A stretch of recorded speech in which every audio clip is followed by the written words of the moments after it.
পেঁয়াজ কুচি দিয়ে দিলাম।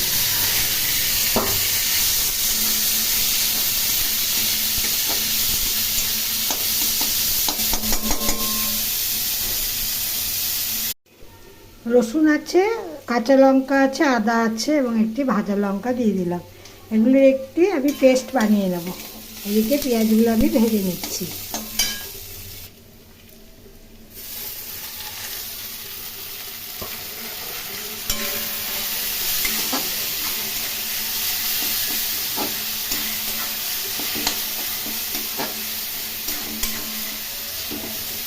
নেড়ে নেড়ে ভেজে দিতে হবে। যেহেতু আমি আজকে রান্নায় কম তেল ব্যবহার করেছি, তাই জন্য বারবার করে নাড়তে হবে, নাহলে পুড়ে যাবে।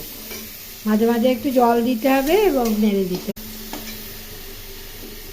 এখন এর মধ্যে মাংসগুলো দিয়ে দেবো।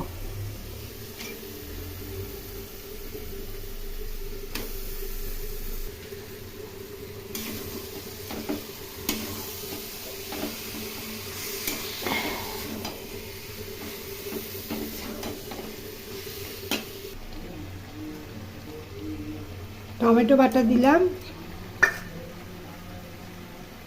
সামান্য লবণ দিলাম, কারণ মাংসের মাখানোর সময় লবণ দেওয়া ছিল, এছাড়াও আলু ভাজার সময় লবণ দিয়েছি, তাই পরিমাণ মতো লবণ দেখে নিয়ে দিতে হবে।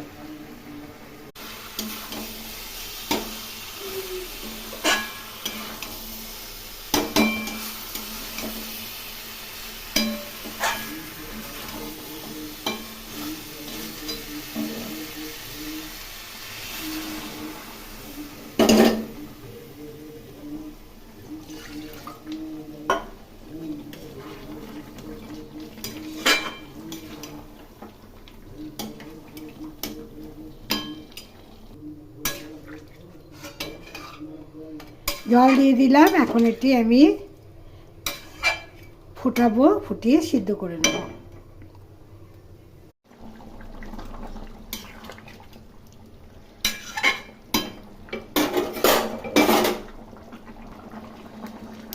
মাংস সিদ্ধ হয়ে গেছে, এখন এর মধ্যে গরম মশলা দিয়ে দিলাম।